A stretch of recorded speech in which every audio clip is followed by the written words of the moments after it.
नमस्कार, डेली 24 भारत देख रहे हैं आप। मैं हूं आपके साथ अनीता शर्मा और शुरुआत करते हैं उत्तर प्रदेश की बड़ी खबरों से। ग्रेटर नोएडा में आज एक महत्वपूर्ण कार्यक्रम जो है वो आयोजित हो रहा है, जिसमें मुख्यमंत्री योगी आदित्यनाथ यमुना सिटी के सेक्टर 28 में सेमीकंडक्टर यूनिट की आधारशिला रखेंगे और ये कार्यक्रम शाम करीब 4 बजे निर्धारित है और इसमें प्रधानमंत्री नरेंद्र मोदी वर्चुअली माध्यम से जुड़ेंगे, जबकि केंद्रीय मंत्री अश्विनी वैष्णव भी मौके पर मौजूद रहेंगे और इस परियोजना को उत्तर भारत का पहला सेमीकंडक्टर पार्क बताया जा रहा है, जो लगभग 48 एकड़ क्षेत्र में विकसित किया जाएगा और इसकी लागत लगभग 400 करोड़ रुपए आंकी गई है। कार्यक्रम में बड़ी संख्या में लोगों के शामिल होने की संभावना है, जिसके चलते नोएडा और ग्रेटर नोएडा एक्सप्रेसवे पर ट्रैफिक जो है वो डाइवर्स लागू किया गया है। साथ ही वीवीआईपी मूवमेंट को ध्यान में रखते हुए विशेष रूट प्लान भी तैयार किया गया है, ताकि सुरक्षा और यातायात व्यवस्था सुचारू बनी रहे। तो वहीं लखनऊ में आयोजित कार्यक्रम में उत्तर प्रदेश के मुख्यमंत्री योगी आदित्यनाथ ने किसानों के हित में सरकार की प्रतिबद्धता को दोहराते हुए कहा कि लगातार ऐसी योजनाएं चलाई जा रही हैं जिसने किसानों को सीधे लाभ मिल रहा है और उन्हें बिचौलियों पर निर्भर नहीं रहना पड़ रहा है।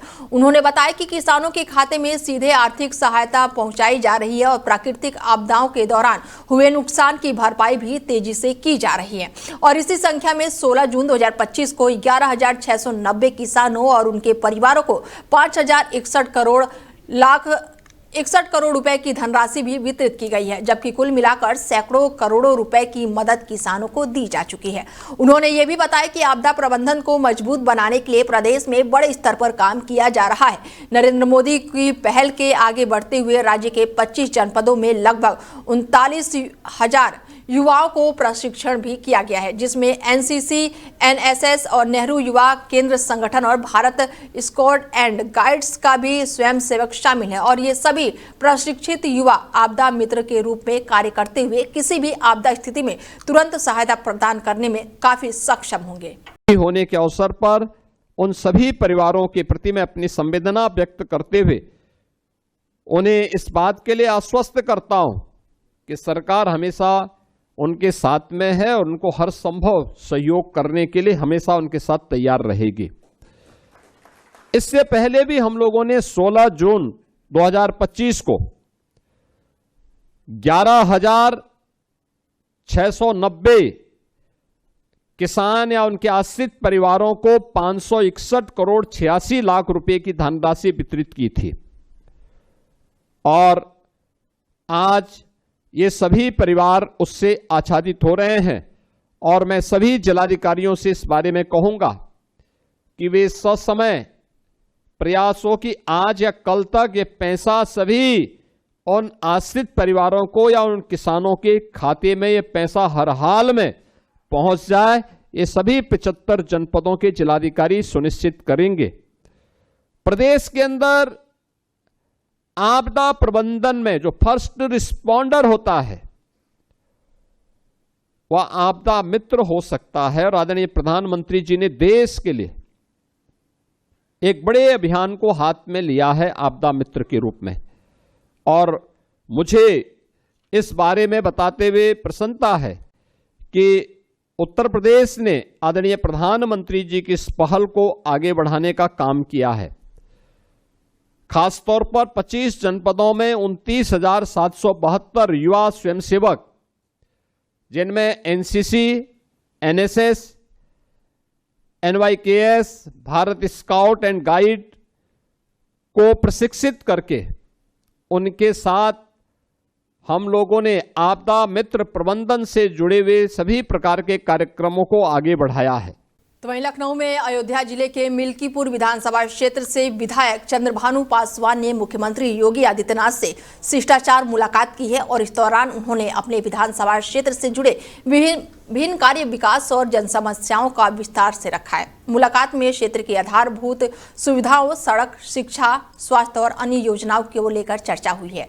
साथ ही क्षेत्र के समग्र विकास को गति देने और लंबित परियोजनाओं को जल्द पूरा करने पर भी विचार विमर्श किया गया है।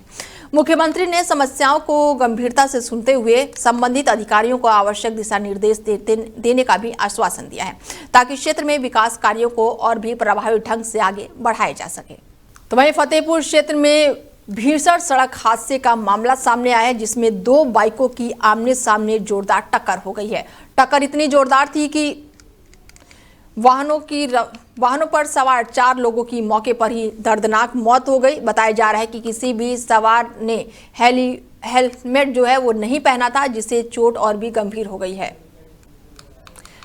हादसे के बाद से मौके पर अफरा तफरी मच गई। तुरंत ही इसकी सूचना पुलिस को दी गई। पुलिस ने शव को कब्जे में लेकर आगे की कार्रवाई शुरू कर दी और इस घटना की जानकारी मिलते ही मुख्यमंत्री योगी आदित्यनाथ ने भी गहरा दुख व्यक्त किया।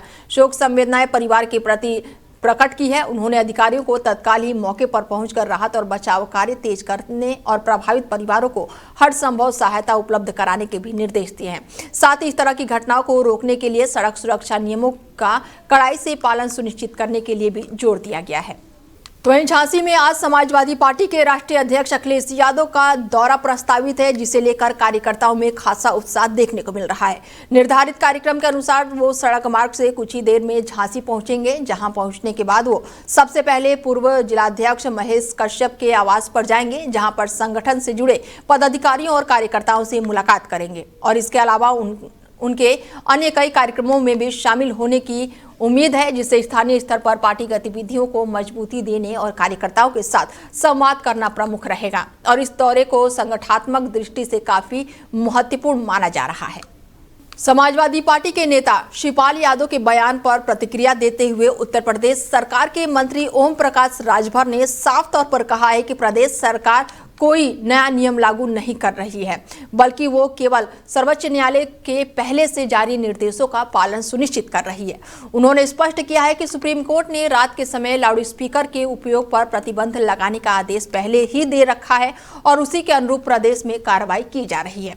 उन्होंने ये भी कहा है कि सरकार की मंशा किसी भी अनावश्यक दबाव बनाना नहीं है, बल्कि कानून व्यवस्था को बनाए रखना और न्यायालय के आदेशों को सख्ती से पालन करना है। साथ ही ये भी सुनिश्चित किया जा रहा है कि आम नागरिकों को किसी प्रकार की असुविधा ना हो और प्रदेश में शांति व्यवस्था कायम रहे। मंत्री ओम प्रकाश राजभर का बड़ा बयान सामने आया है। लाउड स्पीकर पर सुप्रीम कोर्ट का पालन कर रही है सरकार ने नए नियम से इनकार कर दिया है और रात में उपयोग पर पहले से ही प्रतिबंध है लाउड स्पीकर को और ऐसे में कानून व्यवस्था बनाए रखने के उद्देश्य से लगातार काम जारी है।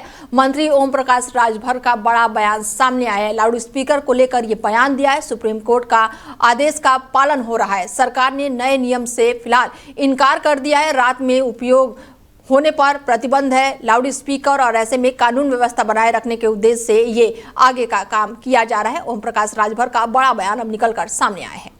तो वहीं यूपी के कौसाम्बी में समाजवादी पार्टी के राष्ट्रीय अध्यक्ष अखिलेश यादव के आगमन पर कार्यकर्ताओं और समर्थकों ने जोरदार और भव्य स्वागत किया है, जिससे पूरे क्षेत्र में उत्साह जैसा माहौल बन गया है। इसके साथ ही सैकड़ों संख्या में मौजूदा लोगों ने अखिलेश यादव को फूल मालाओं के साथ उनका बड़े ही गर्मजोशी से अभिनंदन किया है। ढोल नगाड़ों की गूंज और समाजवाद के नारों से वातावरण पूरी तरह से उत्साहित नजर आया है। जगह जगह लोगों ने पुष्प वर्षा कर अपने नेता के प्रति सम्मान और समर्थन व्यक्त किया।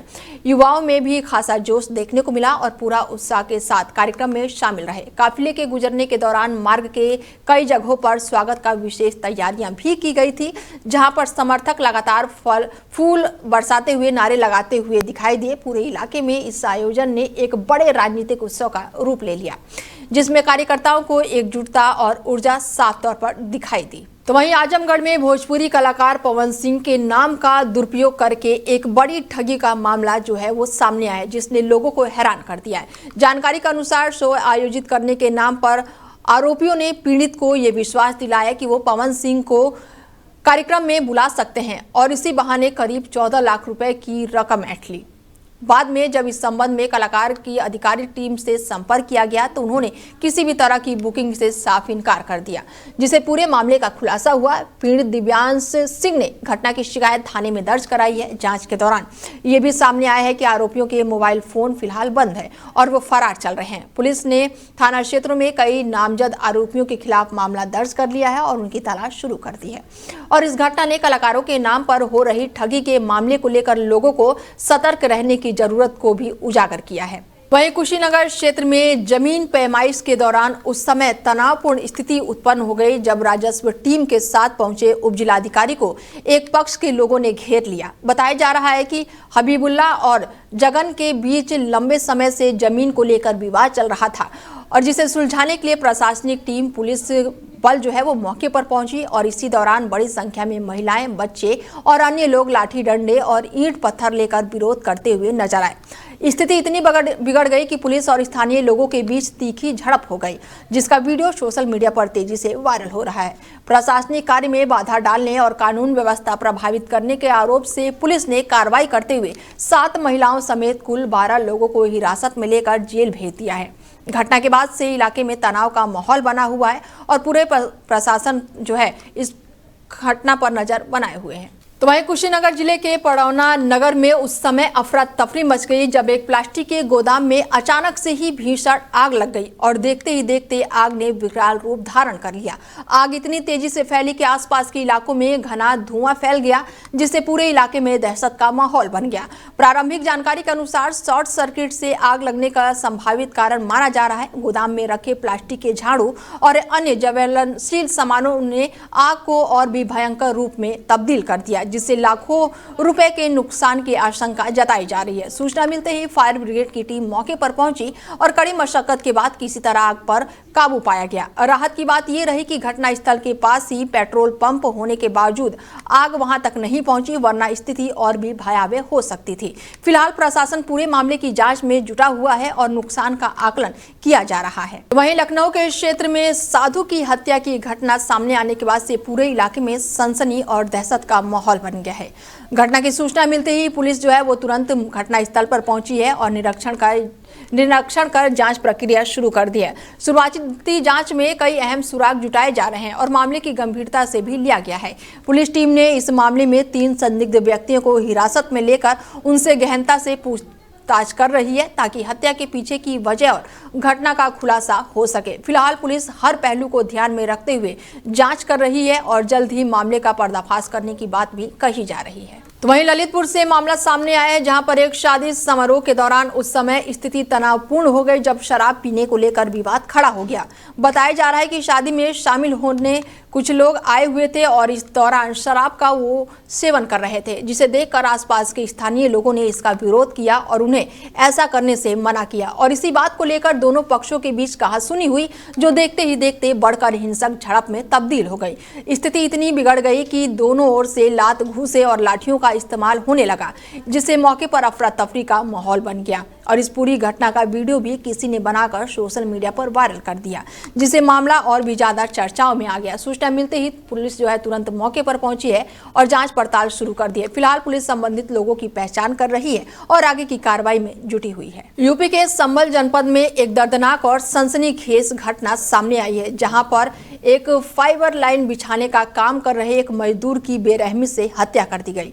यह घटना गुन्नौर तहसील के पास की बताई जा रही है, जहां पर शुक्रवार दोपहर के समय जब मजदूर काम से विराम करके पेड़ के नीचे बैठकर भोजन कर रहा था, उसी दौरान मामूली विवाद ने अचानक से ही हिंसक रूप ले लिया। बताया जा रहा है कि महिला को देखने को लेकर पहले कहासुनी हुई, जो धीरे धीरे बढ़ती चली गई और देखते ही देखते स्थिति नियंत्रण से बाहर हो गई और इसी बीच एक व्यक्ति ने पास में पड़े फावड़े को उठाकर उसके पिछले हिस्से से मजदूर के सिर पर ताबड़तोड़ वार कर दिया। गंभीर चोट लगने के कारण मजदूर ने मौके पर ही दम तोड़ दिया, जिससे वहां पर मौजूदा अन्य लोगों में हड़कंप मच गया। घटना की सूचना मिलते ही पुलिस तत्काल मौके पर पहुंची और शव को कब्जे में लेकर पोस्टमार्टम के लिए भेज दिया। फॉरेंसिक टीम ने भी साक्ष्यों को इकट्ठा किया है ताकि मामले की गहनता से जांच की जा सके। उच्च अधिकारियों ने भी मौके पर पहुंचकर स्थिति का जायजा लिया और आवश्यक निर्देश दिए हैं और इस मार्मिक हत्या की पुष्टि मृतक के परिजनों और ठेकेदार द्वारा भी की गई है।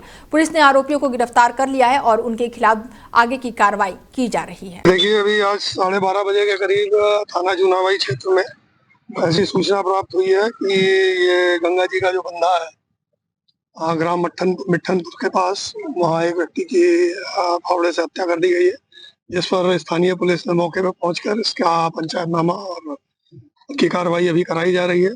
अभी जो प्राथमिक जानकारी प्राप्त हुई है उसमें ये जो मृतक है उसका नाम ओमकार है, जो लखीमपुर खीरी का है।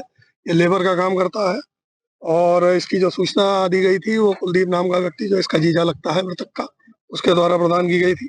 जो अभियुक्त राज बहादुर है वो दादो अलीगढ़ का रहने वाला बताया जाता है और अभी जो प्राथमिक पूछताछ की गई है उसमें यह ज्ञात हुआ है कि ये कुछ मानसिक रूप से विक्षिप्त है। फिर भी पुलिस के द्वारा बाकी अन्य एंगल्स पर भी इसमें हम लोग जो है पूछताछ करके जांच की कार्रवाई कर रहे हैं और इसमें देखिए पंचायतनामा और पोस्टमार्टम की कार्रवाई करके सुसंगत धाराओं में अभियोग पंजीकृत करके आगे की कार्रवाई की जाएगी। ये भैया खाना खाते हैं अकेले में। अच्छा, हम लोग मशीन चले थे और 4 लोग पानी भर के गया था टैंकर में और आए के फिर हम आ गए। किसने मारा था फावड़ा? खोपड़ी पे। किसने मारा था? कौन था वो? वो पता नहीं कहाँ गया। अच्छा, कहाँ है वो? वो गया थाने को। अच्छा अच्छा, आप क्या कर रहे हैं यहाँ पे? हम लोग मशीन चले। अच्छा, मशीन चलाते हैं। हाँ, कौन सा काम चल रहा है मशीन में? ये बीएसएनएल काम। त्यागी जी, ये जो घटनाक्रम क्या है पूरा? ये घटना का हमारे मजदूर यहाँ पे बीएसएनएल का काम कर रहे थे पाइपलाइन डालने का और अभी ये खाना वगैरह खा रहे थे तो अज्ञात व्यक्ति ने आके पीछे से फावड़ा उठा के एक मजदूर को मार दिया और उसकी जगह पे तत्काल मृत्यु हो गई। अच्छा, क्या काम चल रहा था यहाँ पे? बीएसएनएल का ओएफसी डालने का काम चल रहा है। तो वहीं अंबेडकर नगर जिले के टांडा नगर क्षेत्र में शेखपुरा मोहल्ले में दूषित पेयजल के कारण पीलिया फैलने का गंभीर मामला सामने आया, जिससे स्थानीय लोगों में भय और चिंता का माहौल बना हुआ है। जानकारी के अनुसार नगरपालिका की जलपूर्ति पाइपलाइन में लीकेज होने के कारण नाली का गंदा पानी सप्लाई के पानी में मिल गया, जिसे पीने से करीब 2 दर्जन से अधिक लोग पीलिया की चपेट में आ गए। इसमें से 3 बच्चों की हालत ज्यादा खराब बताई जा रही है, जिसमें 2 का इलाज निजी अस्पताल में चल रहा है, जबकि 1 का उपचार घर में ही किया जा रहा है। स्थानीय लोगों का आरोप है कि समस्या की शिकायत कई बार नगरपालिका और तहसील प्रशासन से की गई, लेकिन किसी भी स्तर पर समय रहते ठोस कार्रवाई नहीं की गई। बताया जा रहा है कि पाइपलाइन फूटने के कारण गंदा पानी सीधे घरों तक पहुंच रहा है, जिससे स्थिति और भी गंभीर हो गई है। काफी प्रयासों के बाद जलकर विभाग ने लीकेज को तो ठीक कर दिया, लेकिन गड्ढे कई दिनों तक खुले छोड़ दिए गए हैं, जिससे खतरा बना हुआ है। स्थानीय प्रतिनिधियों का कहना है कि उन्हें दूषित पानी का नमूना उचित जिला अधिकारियों को सौंपा है, लेकिन अब तक ना तो पानी की जांच कराई गई है और ना ही कोई मेडिकल कैंप लगाया गया है। हुआ है आपको? पीलिया कब से हुआ है? 15 दिन। किस चीज से हुआ है? क्या कारण था? गंदा पानी। पिताजी क्या नाम आपके? मोहम्मद इस्या।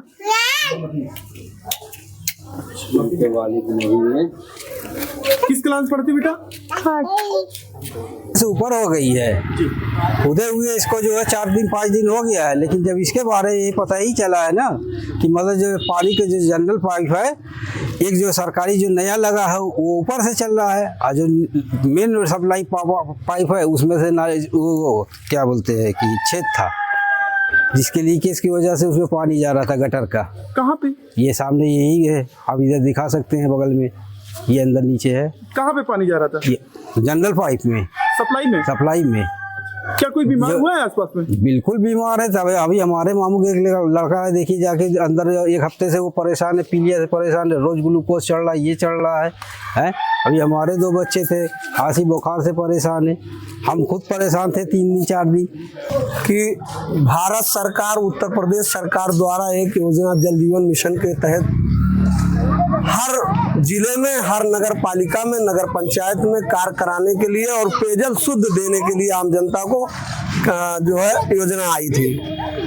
टांडा नगर क्षेत्र में जो भ्रष्टाचार इनके द्वारा किया जा रहा है, उस भ्रष्टाचार से नगर के तमाम लोग परेशान हैं, जिसको लेकर के बार बार बातों को उठा रहे हैं। और आज का ये मामला ये है कि 2 महीने से इस सड़क को चाकघर से और जो है साहबुद्दीन के मकान तक खोद करके इन्होंने छोड़ दिया था। बहुत विरोध के कारण, आपके भी मीडिया में बात उठाने के कारण ये काम जब शुरू हुआ तो इसमें भी चोरी करने का काम किया गया कि 25-50 जो गिट्टी डाल करके ढलैया कराने का काम किया जाना था, वो भी नहीं किया गया। हुआ है?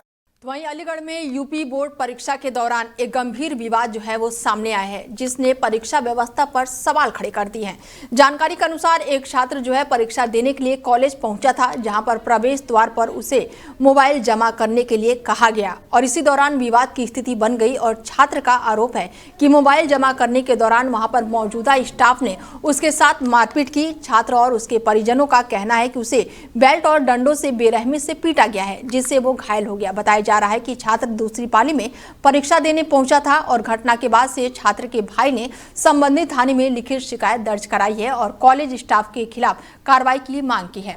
तो वहीं दूसरी ओर कॉलेज स्टाफ की ओर से भी आरोप लगाए गए हैं कि छात्र और उसके भाई परीक्षा में नकल या फिर पेपर से जुड़ी गड़बड़ी करने की कोशिश कर रहे थे। विद्यार्थी परिषद प्रांत मीडिया संयोजक हूं। मेरी सूचना छात्र की जब सूचना पे मैं यहाँ पहुंचा, देखा कि एक छात्र यश के साथ 4-5 टीचर बंद कमरे में उसके साथ मारपिटाई कर रहे हैं, उसे घुटनों से उसके मुंह पे लात मार रहे हैं, साथ ही उसकी बेल्ट उतारकर उसी की बेल्ट उसके शरीर पर मारी जा रही थी, जिसका मैंने विरोध किया। तो उसमें से एक टीचर ये कहने लग गया कि नकल कराने आए, पेपर लीक कराने आए। जब 1:30 बजे हम यहाँ आए थे तो उससे पहले किस अध्यापक ने उस पेपर को खोल दिया, जबकि समय सीमा ये है कि 2 बजे पेपर विद्यार्थी को मिलेगा। उससे पहले किस अध्यापक ने ये कहा कि पेपर लीक करा दिया। उस छात्र के साथ बेरहमी से मारपिटाई करी है। माध्यमिक शिक्षा परिषद द्वारा आयोजित द्वितीय पाली में इंटरमीडिएट की परीक्षा में यश जो छात्र पाली वाले इंटर कॉलेज में परीक्षा देने आया था, उसके साथ कॉलेज के प्रचार केंद्र व्यवस्थापक और अज्ञात 10 से 12 लोगों ने कमरे के अंदर डालकर उसे मारपीट की है। उसके कई जगह अन्य गंभीर चोटें हैं, लहूलुहान हो चुका है और उसके सारे साक्ष्य जो भी संलग्न करने और वीडियो हमारे पास मौजूद है, जिसे कमरे में बंद करके बेल्टों से और हाथों से मारा गया है। और विरोध करने पर पूरा केंद्र व्यवस्थापक के साथ पूरी टीम एक भी व्यक्ति को बात नहीं करने दे रही है, भाग खड़ा रखा है, उसको परीक्षा से वंचित किया जा रहा है। ये केंद्र व्यवस्थापक की पूरी जिम्मेदारी बनती है किसी भी छात्र को शोषण ना किया जाए, वह सुरक्षित तरीके से परीक्षा दिलाई जाए, लेकिन उसके साथ मारपीट की गई और गंभीर रूप से मारपीट की गई। तो वहीं बरेली जिले में हाई स्कूल परीक्षा के दौरान बड़ी संख्या में छात्रों की परीक्षा छोड़ने का मामला सामने आया है, जिससे शिक्षा व्यवस्था को लेकर चिंता बढ़ गई है। जानकारी के अनुसार सामाजिक विज्ञान विषय की परीक्षा में 3000 से ज्यादा छात्रों ने हिस्सा नहीं लिया, जबकि अंग्रेजी विषय की परीक्षा में भी 2000 से ज्यादा छात्र जो थे वो अनुपस्थित रहे। जिले के कुल 130 परीक्षा केंद्रों पर परीक्षा जो है शांतिपूर्ण तरीके से जारी रही, लेकिन इतनी बड़ी संख्या में छात्रों का अनुपस्थित रहना चर्चा का विषय बना हुआ है। वहीं इंटरमीडिएट स्तर पर भी स्थिति अलग नहीं रही है, जहां पर 40 से ज्यादा छात्रों ने एग्रोनॉमी की परीक्षा छोड़ दी और इस घटना के बाद से शिक्षा विभाग के सामने ये सवाल खड़ा हो गया है कि आखिर इतनी बड़ी संख्या में छात्र परीक्षा से दूरी क्यों बनाए हुए हैं और इसके पीछे का कारण क्या है। फिलहाल बुलेटिन में मेरे साथ इतना ही। दीजिए इजाजत, नमस्कार।